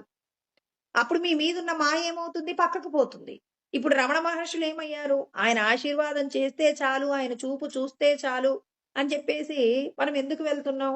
ఆయనే అలా మన వైపు చూస్తే చాలు, మన లోపట ఉన్నటువంటి మరి ఏవైతే దుష్ట సంస్కారాలుంటాయో అవన్నీ పోతున్నాయంటే, వాళ్ళు నిరంతరం భగవంతుడి యొక్క నామాన్ని ఏం చేస్తున్నారు? స్మరణ చేస్తున్నారు కాబట్టి, ఆ స్మరణ చేత దృశ్య సంబంధమైన విషయాలన్నింటి పట్ల కూడా ఆసక్తి విడిచిపెట్టేసి, ఆ పరమాత్మను అనుభవంలోకి తెచ్చుకోవడానికి ప్రయత్నం చేశారు, సఫలీకృతులయ్యారు. అందుకే పరమాత్మ అంటున్నారు, మీ మీద ఉన్న మాయ తొలగాలి అంటే, ఇక్కడ కృష్ణ పరమాత్మ ఆత్మ సంయమ యోగము అంటే మీ మనస్సుకు నిగ్రహం రావాలి. ఎప్పుడొస్తుంది నిగ్రహం? ప్రతి కదలేటటువంటి కనపడుతున్నటువంటి ప్రతి వస్తువుని పొందాలనేటటువంటి మనస్సును నిరంతరం కదలకుండా ఉండి ఇన్ని ప్రాణులను ఆడించేటటువంటి ఆత్మ చైతన్యం పైన మన మనస్సును లగ్నం చెయ్యాలి అంటే ఇక్కడ ఏం చెప్పారు ఆయన? అనాశ్రిత కర్మఫలం కార్యం కర్మ కరోతి యః స సన్యాసీ చ యోగి చ న నిరగ్నిర్న చాక్రియ అన్నారు. అంటే మీరు ఏ కర్మ చేసినా ఎలా చేస్తారు? ఫలితాన్ని కోరకుండా మీరు ఏదైతే కర్మ చేస్తున్నారో దానిని చెయ్యండి. అలా చెయ్యడంలో ఏంటి? సంకల్పాలు విడిచిపెట్టండి. నేను చేస్తున్నాననేటటువంటి కర్తృత్వాన్ని విడిచిపెట్టి, నా చేత ఈశ్వరుడు చేయిస్తున్నారనేటటువంటి కర్తృత్వంతో కర్మయోగమును చెయ్యండి. అంటే ఈ కేవలం సన్యాసి రూపాన్ని ధరించినంత మాత్రాన మరి సంకల్పములు విడిచిపెట్టకుండా బాహ్యంగా సన్యాసి వేషమున్నా మీరు ముక్తులు కాలేరు. ముక్తులు కావాలి అంటే మనకు 3వ అధ్యాయంలో 6, 7 శ్లోకాలలో కృష్ణ పరమాత్మ చెప్పి ఉన్నారు. కర్మేంద్రియాని సంయమ్య యాస్తే మనసా స్మరన్ ఇంద్రియార్థాన్ విమూఢాత్మ మిథ్యాచార సముచ్యతే. చాలా మంది ఏం చేస్తారంటే మనస్సులో రకరకాలైన కోరికలు ఉంటాయి. అంటే ఉదాహరణకి నాకు ఉప్పు కారంతో కూడిన పదార్థం తినటం అంటే ఇష్టం అండి. ఇప్పుడు నేనేం చేస్తాను? నా ఇంద్రియాల చేత అంటే ఇష్టమేమో మనసులో ఉంటుంది. కానీ నేనేం చేస్తున్నాను? నా నాలుక చేత ఉప్పు కారం లేని ఆహారాన్ని తినిపిస్తున్నాను. నాకు ఈ లోకంలో రకరకములైనటువంటి భోగ సంబంధమైన విషయాలను చూడటం నాకిష్టం. ఇప్పుడు ఇష్టం, కానీ నేను మనస్సులో వాటిని అనుభవిస్తాను కానీ, కళ్ళ ద్వారా మాత్రం ఏం చేస్తున్నాను? మరి వాటికి నియంత్రణ పెడుతున్నాను. భోగ సంబంధమైన వస్తువులు మీరు చూడకూడదని. అంటే నేను పిల్లలకి ఏం బాగా అర్థం కావాలంటే, ఇప్పుడు ఇంట్లో ఉన్న తల్లి అన్నీ తింటుంది, అన్నీ చేస్తుంది. పిల్లలకి మాత్రం నాన్న మీరు స్వీట్లు తినకూడదు. అమ్మ ఆ స్వీట్లు తింటుందండి. తర్వాత పిల్లలకి నానా చెడు మాటలు మాట్లాడకూడదు. అమ్మ నచ్చినట్టుగా మాట్లాడుతుంది. తర్వాత మరి అదే విధంగా వినే విషయాలు అమ్మ ఎప్పుడు సినిమా పాటలు వింటుంది. పిల్లవాడికి మీరు సినిమా పాటలు వినకూడదు నాన్న. దేవుడికి సంబంధించిన పాటలు వినాలి. గొప్పవాళ్ళు అవుతారా మీరు, ప్రహ్లాదుడంతటి గొప్పవాళ్ళు అవుతారని వాళ్ళని వీళ్ళని ఆదర్శంగా చూయిస్తుంది. తాను మాత్రం అన్నీ తింటుందనుకోండి. ఇప్పుడు ఆ పిల్లలు అమ్మ చేసింది చేస్తారా? లేకపోతే ఎవరో పరమాచార్యుల వారు ఇలా చేశారు, రమణులు ఇలా చేశారని కంటికి కనపడని వాళ్ళ గురించి చెప్తే వీళ్ళు నమ్ముతారా? అమ్మ ఏం తింటే, అమ్మ ఏం చేస్తే అది పిల్లలు చేస్తారు. అంటే ఇప్పుడు మన మనస్సులో కూడా భగవంతుడు ఇదే చెప్పారనమాట. మనస్సు ఏం చేస్తుంది? మనసులోనేమో అన్ని విషయాలను వాటి చేత రమిస్తుంది. ఇప్పుడు సన్యాసి ఏం చేస్తాడండి? బాహ్యంగా కాషాయ వస్త్రాలు ధరిస్తాడు. అంటే అందరి గురించి మాట్లాడటం లేదు. కపటంగా ఎవరైతే ఉంటారో వాళ్ళ గురించి కృష్ణ పరమాత్మ మాట్లాడిన మాటలే మాట్లాడుతున్నాం కానీ, ఎవరిని తక్కువ చేసే ప్రయత్నం కాదు. మహానుభావులైనటువంటి వాళ్ళు మన భారతదేశంలో నిరంతరము కూడా ఆ భగవంతుడి చేత రమిస్తూ భగవదనుభూతి పొందుతున్న వాళ్ళుండటం వల్లే భారతదేశం ఇవాళ అన్ని దేశాలలో కూడా అగ్రగామిగా ఉంది అంటే వాళ్ళ యొక్క త్యాగమేనండి. కొద్దిమంది ఎవరైతే ఉంటారో వాళ్ళ గురించి ఇలా ఉండకూడదు అని చెప్పడానికి చెప్పినటువంటి ఉపమానమే కానీ, సన్యాసులందరూ ఇలా ఉంటారని ఒక నిర్ణయానికి ఎప్పుడూ రాకూడదు. అదే విధంగా అంటే ఇక్కడ చెప్తున్నారు. అంటే వాక్యమునందు కొంతమంది చూడండి ఎంతో డంబంతో ఉంటారు. లోపల మాత్రం ఏమీ ఉండదు. అదే విధంగా లోపట మనస్సులోనేమో ఇప్పుడు బయటికి మాత్రం నేనిది తినను, ఇలా ఉండనంటున్నారు. లోపట మాత్రం ఆయా విషయాల గురించిన ఆలోచన కలుగుతుంది. అంటే తల్లి అన్ని రకాల విషయాలను అనుభవించి పిల్లల్ని తినకూడదు అంటే అది ఎలా సాధ్యం కాదో, మనస్సులో ఇన్ని కోరికలను పెట్టుకొని, ఇప్పుడు ఏం చేస్తున్నారు? ఈ ఇంద్రియాల చేత ఇది తినము, ఇది వినము అంటే మనస్సు రమిస్తుంది కదా! వీళ్ళనేమంటారు? కపట వేషధారి, మిథ్యాచారి అంటారు. అందుకే కృష్ణ పరమాత్మ ఏమన్నారు? యస్త్వింద్రియాని మనసా నియమ్యారభతేర్జున. మనస్సును నిగ్రహించుకోండి. మనస్సులో దృఢమైన సంకల్పం చేసుకోండి. నేను కంటికి కనపడుతున్న విషయాలను అనుభవించటం శాస్త్రం అంగీకరిస్తేనే అనుభవిస్తానని మనస్సులో సంకల్పం చేసుకోండి. అలా సంకల్పం చేసుకొని ఇంద్రియాల చేత ఒకవేళ ఆయా పదార్థాన్ని తిన్నప్పటికీ ఏం ప్రమాదం లేదు. ఇప్పుడు శ్రీరామచంద్రుడండి వనవాసం చేసేటప్పుడు ఆయన ఒక్కొక్కసారి జింక మాంసాన్ని వేటాడి దాన్ని కాల్చుకొని తినాల్సొచ్చింది. మరి ఆయనకి ఆ పదార్థము ఆ సమయంలో ప్రాణ రక్షణకు ఉపయోగపడింది. అంతేకాని దాని మీద ఆసక్తితో తినలేదు. ఆకలి కోసం మాత్రమే తిన్నాడు. మనకు ఎక్కడ అంటే చాందోగ్య ఉపనిషత్తులో కూడా చేస్తారండి. ఒక బ్రాహ్మణుడు బాగా ఆకలితో ఉంటాడు. అక్కడ గుర్రాలకు గుర్రాలను పోషణ చేసేటటువంటి ఒక వ్యక్తి అక్కడ ఉంటారనమాట. ఉంటే వాళ్ళ దగ్గర కొన్ని గుగ్గిళ్ళు తీసుకొని తింటాడన్నమాట. అలా తింటే ఆయన చూస్తున్నాడు వింతగా ఏంటి ఈ బ్రాహ్మణుడు మా దగ్గరున్న పదార్థం తింటున్నాడని, సరే పాపం ఆకలిగా ఉందేమో అని చెప్పి తిన్న తర్వాత "నీళ్లు తాగండి స్వామి" అన్నారట. ఏంటి నేను ఎలా కనపడుతున్నాను? నీ ఇంట్లో నీళ్లు తాగేవాడిలాగా కనపడుతున్నానా అంటే, "అయ్యో రామ! అదేంటి స్వామి మా ఇంట్లో ఆహారం తిన్నారు గదా మీరు. గుర్రాలకు పెట్టేటటువంటి గుగ్గిళ్ళే తిన్నారు. మరి నీళ్ళిప్పుడు తాగరా?" అంటే, "నా ప్రాణధర్మాన్ని నిలబెట్టుకోవడం కోసం నేనది తిన్నానే తప్ప, ఇప్పుడు నాకు కాస్త శరీరంలోకి శక్తి కలిగింది. కాబట్టి ఇప్పుడు నేను ఆ నీళ్లు తాగకూడదు" అని చెప్పేసి వెళ్ళిపోయాడు. కృష్ణ పరమాత్మ అదే చెప్తున్నారు.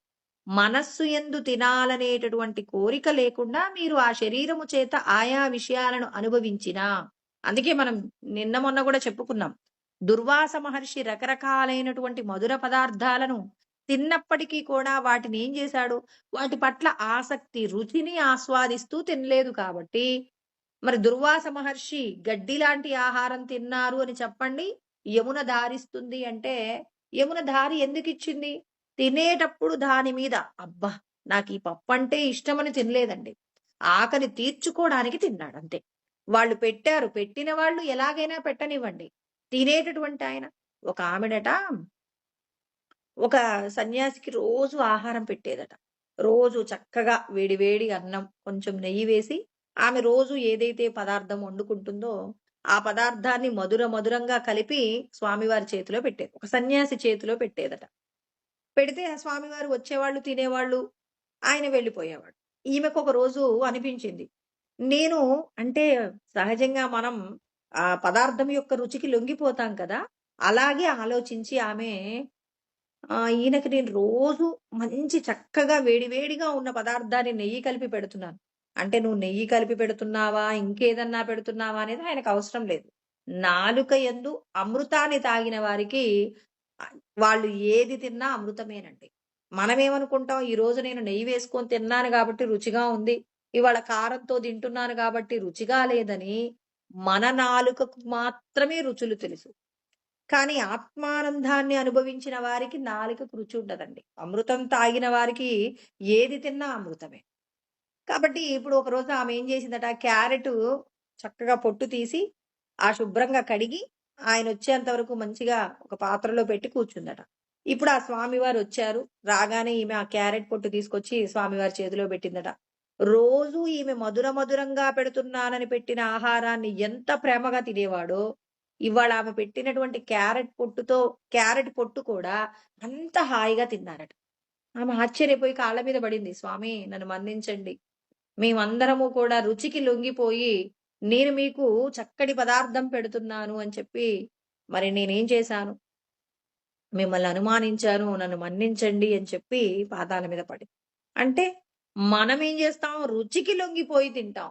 వాళ్ళు మరి ఆహార పంచకము అనేటటువంటి ఆహ్, ఆ గ్రంథంలో స్వామివారు శంకరాచార్యుల వారు మనం తీసుకునే ఆహారాన్ని వైద్యుడు ఎలాగైతే తన యొక్క వ్యాధి పోగొట్టుకోవడానికి మాత్ర ఎలా వేసుకుంటాడో, అదే విధంగా ఈ శరీరానికి సంబంధించి మనం జీవించాలంటే, ఈ శరీరం నిలబడాలి అంటే, ఇక్కడ మనం తీసుకునే ఆహారము కూడా ఎలా ఉండాలి? డాక్టర్ గారిచ్చిన మందులాగే తినాలి తప్ప, మరి దానిని ఇష్టంతో ఇది తింటే బాగుండు అనేటటువంటి ప్రీతితో తినకూడదు.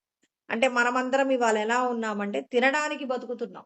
కానీ శాస్త్రం ఏం చెప్తుంది? బతకటానికి తినండి కానీ తినటం కోసం బతకకండి అని చెప్పేసి మరి మనకి శాస్త్రాన్ని అనుభవంలోకి తెచ్చుకున్నటువంటి వాళ్ళందరూ కూడా మనకేం చెప్తున్నారు? జ్ఞానబోధ చేస్తున్నారు. అంటే నీ లోపట ఉన్నటువంటి పరబ్రహ్మము నీకు దర్శనం కావాలంటే నీ యొక్క మనస్సు సంకల్పములను విడిచిపెట్టాలి. ఎటువంటి సంకల్పములను విడిచిపెట్టాలి? కామ క్రోధాది రూపంగా ఉన్నటువంటి అంటే దృశ్య సంబంధమైన విషయాల పట్ల ఉన్నటువంటి మమకారాన్ని పోగొట్టుకోండి. ఆ మమకారాన్ని పోగొట్టుకోకుండా ఉన్నంత కాలం మీరు మళ్ళీ మళ్ళీ పుడతారు. అందుకే ఇక్కడ ఆయన చెప్తున్నారు. యం సన్యాసమితి ప్రాహుః యోగం తం విద్ధి పాండవ. నహ సన్యస్త సంకల్పో యోగీ భవతి కచ్చెన. అంటే ఇక్కడ మనకు కృష్ణ పరమాత్మ చెప్తున్నారు. ఏది సన్యాసమని పిలువబడుతుందో అదే యోగముగా చెప్పబడుతుంది. అంటే ఇక్కడ భగవంతుడు మనందరికీ కూడా సన్యాసము అంటే విడిచిపెట్టాలి. వేటిని విడిచిపెట్టాలి? దృశ్య సంబంధమైన విషయాలలో ఉన్నటువంటి సంకల్పాన్ని విడిచిపెట్టండి.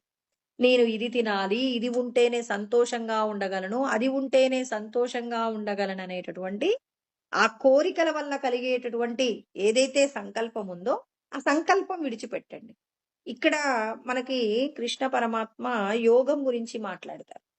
అంటే దేనిని యోగము అంటే లోకంలో ఎంతమంది యోగులుంటారు అంటే జ్ఞానయోగి, తర్వాత కర్మయోగి, ధ్యానయోగి, భక్తి యోగి అని చెప్పేసి 4 రకాలుగా మనం చెప్పుకుంటాం గదండీ! మరి వీళ్ళు ఒక్కొక్కరు ఒక్కొక్క విధంగా ఎలా ఉంటారంటే, ముఖ్యంగా జ్ఞానయోగి ఏం చేస్తాడంటే, ఆత్మ, అనాత్మ అనేటటువంటి వివేచన జ్ఞానముతో కూడి, మరి దృశ్య సంబంధమైనటువంటి విషయాల మీద విరక్తి కలిగి, ఎప్పుడూ కూడా తాను చేసేటటువంటి ప్రతి పనిలో కూడా మరి భగవంతుణ్ణి దర్శనం చేస్తూ, నిరంతరము కూడా జ్ఞానంతోనే ఆహ్, జీవిస్తూ ఉంటాడనమాట. అంటే ఆత్మ, అనాత్మ అనేటటువంటి వివేక జ్ఞానాన్ని కలిగి ఉండి, విచారణ అనేటటువంటి ప్రయత్నము చేత స్వానుభవంలో భగవంతుణ్ణి అనుభూతిలోకి తెచ్చుకొని విషయాలను విడిచిపెడతాడు. అంటే విషయ సంబంధమైనటువంటి కోరికలు, అంటే తాను అనుభవిస్తున్నటువంటి దేహానికి సంబంధించిన సుఖాలు విడిచిపెడతాడనమాట. ఇతడు జ్ఞానయోగి. ఆత్మ, అనాత్మ, ఆత్మ, అనాత్మ అనేటటువంటి వివేకంతో కూడినటువంటి వివేచన ఉంటుందన్నమాట. దృశ్య సంబంధమైన విషయాలన్నీ విడిచిపెడతాడు. ఇక్కడ అన్నింటిలో ఉండే కామన్ పాయింట్ ఏంటంటే నశించిపోయే విషయాలు అన్నీ వదిలిపెడతాడు. కామ క్రోధాది రూపంగా ఉన్నటువంటి సంకల్పాలన్నీ వదిలిపెడతాడు. ఇక కర్మయోగి ఎలా ఉంటాడంటే కర్తృత్వాన్ని భగవంతుడి మీద భారం వేసి, అంటే నేను చేస్తున్నాననేటటువంటి నేను నాది అనే భావన విడిచిపెట్టి ఈశ్వరార్పణమైన బుద్ధితో కర్మను చేస్తూ ఫలితాలన్నీ భగవంతుడికి సమర్పణ చేస్తూ నేను చెయ్యటం లేదు, నా చేత ఈశ్వరుడు చేయిస్తున్నారని కర్మయోగులు ఏం చేస్తున్నారు? నశించిపోయే విషయాలతో బతుకుతుంటారు కానీ ఇవన్నీ ఈశ్వరుడే నాతో చేయిస్తున్నారని కర్తృత్వాన్ని పరమాత్మ మీద వదిలిపెడతారు. అంటే నేను చెయ్యటం లేదు అనడంలో భగవంతుడే నా చేత చేయిస్తున్నాడని చేసేటటువంటి ప్రతి కర్మ కూడా భగవంతుడికి నచ్చేది. అంటే ఇతరులకు మేలు కలిగించే పనిని చేస్తూ, ఫలితాన్ని ఈశ్వరుడికి సమర్పణ చేస్తూ, నిష్కామంగా కర్మ చేస్తూ ఉంటారు. ఇతడు కర్మయోగి. ఇక్కడ ఇంకొకరు ధ్యానయోగి అండి. ధ్యానయోగి అంటే నిరంతరము కూడా బాహ్యమునందు మనకింతకుముందు కృష్ణ పరమాత్మ చెప్పిన శ్లోకం 5వ అధ్యాయంలో. బాహ్య స్పర్శేష్వసక్తాత్మ వింధ్యత్యాత్మని యత్సుఖం. అంటే బాహ్యమునందు అంటే మనం ఈ 5 పంచేంద్రియాల ద్వారా అనుభవించేటటువంటి శబ్ద, స్పర్శ, రూప, రసగంధాదులు ఏవైతే ఉంటాయో వీటి ద్వారా అనుభవించే ప్రతి విషయము యందు కూడా ఏం చేస్తాడు? వాటి యొక్క నశ్వరత్వాన్ని అంటే అవి నశించిపోతూ ఉంటాయని, వాటి మీద ఉన్న మమకారాన్ని బాహ్య స్పర్శే స్వసక్తాత్మ అందులోనే చెప్పాడు. ఆసక్తి లేకుండా బాహ్యమైనటువంటి శబ్ద, స్పర్శ, రూప, రసగంధాదుల మీద ఆసక్తి లేకుండా నిరంతరము కూడా ఏం చేస్తూ ఉంటాడు అంటే మరి తన లోపట వింధ్యత్యాత్మని యత్సుఖం వాటి పట్ల ఆసక్తి లేకుండా, నశించిపోయే విషయాలపైన ఆసక్తి లేకుండా లోపట ఉన్నటువంటి బ్రహ్మానందంతోనే రమిస్తుంటాడు. ఇతడు ధ్యానయోగి అన్నమాట. అంటే ఇతడు ఏం వదిలిపెట్టాడు ఇక్కడ? బాహ్య సంబంధమైనటువంటి విషయాల మీద ఉన్న కోరికను విడిచిపెట్టాడు. జ్ఞానయోగి ఏం చేశాడు? అనాత్మ వస్తువుల మీద ఉన్న మమకారం విడిచిపెట్టాడు. కర్మయోగి ఏం చేశాడు? కర్తృత్వాన్ని ఈశ్వరుడికి సమర్పిస్తూ తాను చేసే ప్రతి కర్మ భగవంతుడే నాతో చేయిస్తున్నాడని నశించిపోయే విషయాల మీద ఆసక్తిని విడిచిపెట్టి ఆ భగవంతుడి కోసమని ప్రయత్నం చేస్తూ ఉంటారు. ఇంకా భక్తి యోగి ఇక భగవంతుడు తప్ప ఈ లోకంలో అన్యమైనటువంటి వస్తువు ఇక ఏదీ లేదని ఆ భగవంతుడినే నిరంతరం స్మరిస్తూ ఉంటాడనమాట. ఇక్కడ మనకి అన్నమయ్య ఒక మాట చెప్తారు. నేను నరుణ్ణి తప్ప అంటే నేను నారాయణ్ణి తప్ప నరుణ్ణి పూజించను అంటాడు. అంటే ఇక్కడ ఎవరినైనా ఆయన తక్కువ చేసి మాట్లాడుతున్నారా అంటే ప్రతి ఒక్కరిలో ఉన్నటువంటి నారాయణ్ణి నేను పూజ చేస్తాను కానీ మరి ఆ నారాయణుడు ధరించినటువంటి నామరూపాలకు నేను పూజించను అన్నాడు. అంటే ప్రతి సర్వభూతేషు అంటే సమస్త ప్రాణుల యందు ఉన్నటువంటి ఆ ఈశ్వరుని నేను పూజిస్తాను. ఆయనకే నేను నమస్కరిస్తాను. మరి ఆయన రూపాలలో ఉన్నటువంటి అంటే కేవలం ఒక ఇతడు గొప్పవాడు, ఈయన రాజ్యానికి రాజు కాబట్టి పూజిస్తాను, లేకపోతే ఈయన ఒక పెద్ద ఉద్యోగి కాబట్టి ఇతను పూజిస్తాను అనట్లేదు. ఆయన లోపట ఉన్నటువంటి దైవానికి పూజ చేస్తానే తప్ప మిగిలినటువంటి నామరూపాలతో ఉన్నటువంటి విషయాదులకు నేను పూజించను. అంటే భగవంతుణ్ణి అన్ని రూపాలలో చూస్తే ఆయన అందరికీ నమస్కారం చేస్తాడండి. ఏ ప్రాణికి నమస్కారం చేయనని కాదు. అన్ని ప్రాణులు కూడా ఎవరి చేత నడిపించబడుతున్నాయి? భగవంతుడి చేత నడపబడుతున్నాయి కాబట్టి ఇందాక మనం చెప్పుకున్నాం. ఏమనుకున్నాం? బ్రహ్మ ఏవ బ్రహ్మమును ఎవరైతే అనుభవంలోకి తెచ్చుకున్నారో వాళ్ళేం చేస్తారు? పశ్యతి బ్రహ్మ. అంతటా బ్రహ్మమును చూస్తారు. అన్ని ప్రాణులలో, అన్ని ఉపాధులలో ఉన్న భగవంతుడిని నేను దర్శనం చేస్తానంటున్నారు. అంటే భక్తిలో ప్రతి ప్రాణిలో భగవంతుడు ఉంటారు. ధ్యానంలో, ధ్యానయోగిలో అన్ని ప్రాణులలో భగవంతుడు ఉన్నారు. అంటే అన్ని యోగముల యందు కూడా నశించిపోయే విషయాల మీద ఉన్న ఆసక్తి తగ్గించడం, నశించకుండా ఉన్నటువంటి చైతన్యం పట్ల మనం ఏం చేస్తున్నాం? గౌరవ భావాన్ని కలిగి ఉండటం, ఆయన పట్ల ఆసక్తి కలిగి ఉండడం, ఆయన చేత ఆనందాన్ని పొందడానికి ప్రయత్నం చేస్తున్నారు. అంటే నదులన్నీ సముద్రంలో కలిసినట్టుగా యథా నదీనాం బహవోంబు వేగాః సముద్రమేవాభిముఖా ద్రవంతి తథా తవాపి నరలోక వీర విశంతి వక్త్రాన్యభివిజ్వలంతి అని మనకు కృష్ణ పరమాత్మ మనకు 11వ అధ్యాయంలో మనకి కృష్ణ పరమాత్మ 27వ శ్లోకం 28 అండి సారీ 28వ శ్లోకంలో కృష్ణ పరమాత్మ చెప్తారు. అంటే అక్కడ ఆయన ఏం మాట్లాడతారు అంటే ఆయన చెప్పినటువంటి మాట నదులన్నీ కూడా సముద్రుడిలో కలవడానికి ఏ విధంగా వాళ్ళ యొక్క ప్రయాణాన్ని సముద్రుడికి అభిముఖంగా మలుచుకుంటారో ఈ నరలోకంలో ఉన్నటువంటి వీరులైనటువంటి వాళ్ళు ఆత్మతత్వాన్ని అనుభవంలోకి తెచ్చుకోవాలనుకున్న వాళ్ళందరూ కూడా ఆ పరమాత్మను చేరుకోవడం కోసం అని చెప్పేసి తహతహలాడుతూ ఉంటారన్నమాట. ప్రళయమునందు కూడా వాళ్ళ యొక్క దేహాలన్నీ కూడా ఏం చేస్తున్నారు? ఆ భగవంతుడిలో లయం చేయడానికి ఏమాత్రం బెంగ పెట్టుకోకుండా వాళ్ళు అందులో ప్రవేశిస్తారు. నదులన్నీ మా అస్తిత్వం పోతుందని వాళ్ళు వాళ్ళ యొక్క ప్రయాణాన్ని తిప్పుకుంటారా? వాళ్ళందరూ సముద్రుడిలో కలిసినప్పుడు బ్రహ్మానంద వైభవాన్ని పొందుతారు.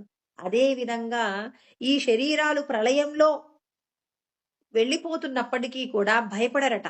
ఆ పరమాత్మతో అనుభవంలోకి రావడం కోసం అని చెప్పి వాళ్ళందరూ ప్రయత్నం చేస్తారట. అంటే నశించిపోయే విషయాల మీద ఉన్న ఆసక్తిని ఏం చేస్తున్నారు? విడిచిపెట్టేస్తున్నారు. నహ సన్యస్త సంకల్పో, సంకల్పములను విడవని వాడు ఎవడు యోగి కాలేడు. ఇంకా నాకు రాగద్వేషాలున్నాయి, కామక్రోధాదులున్నాయి, నాకు ఈ కోరికుంది, పలానా వాడి మీద నాకు కోపముంది అని కామక్రోధాదులతో ఉన్నంత కాలము కూడా యోగమును పొందలేవు. యోగమును పొందాలి అంటే కంటికి కనపడుతున్న ప్రతి వస్తువులో ఉన్న నశ్వరత్వాన్ని గుర్తించి, ఆ నశ్వరత్వంలో ఉన్నటువంటి శాశ్వతమైన పరబ్రహ్మం మీద ఆసక్తిని పెంచుకుంటూ, ఆయా వస్తువుల మీద ఉన్న మమకారాన్ని ఎవరైతే విడిచిపెడతారో, అంటే సంకల్పములను విడిచిపెట్టినప్పుడు మాత్రమే యోగాన్ని పొందుతారు. సంకల్పములను విడవకుండా యోగమును పొందలేరు అని చెప్పి ఇక్కడ కృష్ణ పరమాత్మ చెప్తున్నారు. అంటే దేనిని సన్యాసం అంటారు? బాహ్య సంబంధమైన శబ్ద స్పర్శ రూప రస గంధాదుల మీద ఉన్న ఆసక్తిని విడిచిపెట్టి శాశ్వతమైనటువంటి పరబ్రహ్మము మీద ఆసక్తి కలిగి నశించి పోయే విషయాలలో సంకల్పాలన్నీ విడిచిపెట్టినప్పుడు ముక్తులవుతారు. వీళ్ళనే యోగులంటారు అని చెప్పి కృష్ణ పరమాత్మ చెప్తున్నారు. రేపటి శ్లోకంలో మరి యోగమును పొందాలి అంటే 2 రకాల దశలుంటాయి అని చెప్పేసి, ఆ 2 రకాల దశలను గురించి చెప్పబడిన విషయాన్ని మళ్ళీ రేపు తెలుసుకుందామండి. ఓం సహనావవతు సహనౌ భునక్తు సహ వీర్యం కరవావహై తేజస్వినావధీతమస్తు మా విద్విషావహై. ఓం శాంతి శాంతి శాంతి. హరి ఓం. ఇలాంటి మరిన్ని ఆధ్యాత్మిక ప్రవచనాల కోసం మా ఛానల్ని సబ్స్క్రైబ్ చేసుకోండి.